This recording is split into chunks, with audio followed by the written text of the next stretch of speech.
Mesmo que em o acontecimento, Annie Ernaux vai desenvolver sobre um episódio pessoal narrado de forma autobiográfica, é possível ver nesse livro aqui como a ficção vai dar força a um relato. Em um acontecimento, Annie Ernaux, que é uma autora francesa vencedora do Nobel, vai desenvolver sobre a batalha dela para conseguir realizar um aborto ali na França dos anos 60. Ela, que até então era uma simples universitária de origem operária, 23 anos, solteira, de vida sexual ativa, vai se descobrir grávida e, obstinada a abortar, ela vai passar então a transitar entre várias alternativas para conseguir encerrar aquela gestação indesejada. Nesse livro aqui, portanto, a gravidez ela vai aparecer como um ato de violência em si, um acontecimento que no primeiro momento é inesperado, mas que depois se torna um castigo imposto pela sociedade à mulher que ousou ficar grávida. Naquela França dos anos 60, a gravidez ela poderia ser o pior pesadelo de uma moça solteira da posição social ali da Annie Ernaux. Além disso, o aborto era estritamente proibido e, mais do que isso,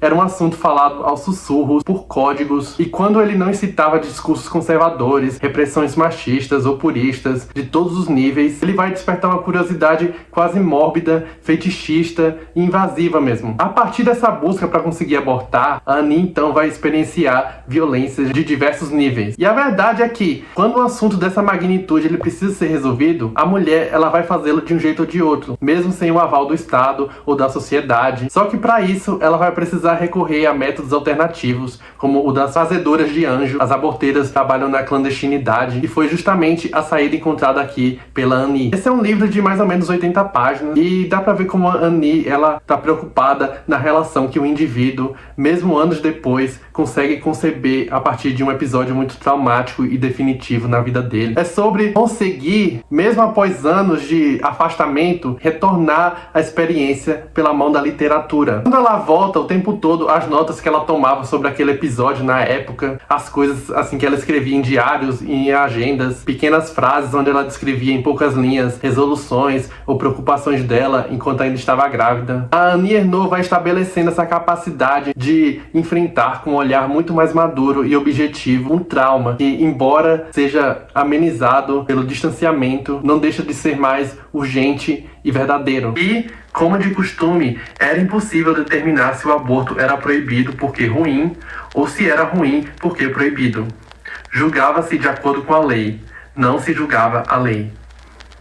E é justamente esse afastamento que vai favorecer a construção das camadas e das nuances de um passado com o qual a Annie finalmente consegue elaborar em termos específicos. Ela consegue entender, a partir desse movimento, ao invés de fazer grandes elaborações, que esse tipo de assunto ele demanda, acima de tudo, uma abordagem mais direta e também uma clareza que não tem muitos floreios. Obviamente também não é uma coisa simplificada, pelo contrário, é uma emoção com um objetivo. Enfim, foi essa reconstituição da experiência, de que forma a literatura pode contribuir para dar forma à exasperação, à raiva, à sujeira de um assunto. Até porque esse aqui não vai deixar de ser um relato indigesto, tem momentos bem gráficos, bem marcantes, e as circunstâncias são de tal força fizeram com que a própria Annie mantivesse essa história em segredo por muitos anos, já que esse livro ele só foi publicado pela primeira vez no ano 2000. Embora ela vá resvalar em todos os desdobramentos sociais, psicológicos daquela missão, o machismo, o conservadorismo, o papel do Estado, a hipocrisia da sociedade da época também vai entrar em jogo. Embora não seja necessariamente um livro que vá almejar criar uma espécie de tratado ético ou sociopolítico do aborto, ele é, acima de tudo, uma experiência que vai partir do pessoal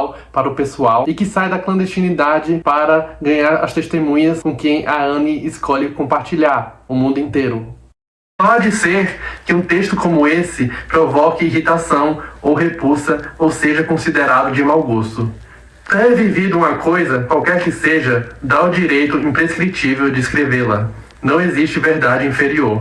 E se eu não relatar essa experiência até o fim, estarei contribuindo para obscurecer a realidade das mulheres e me acomodando do lado da dominação masculina do mundo.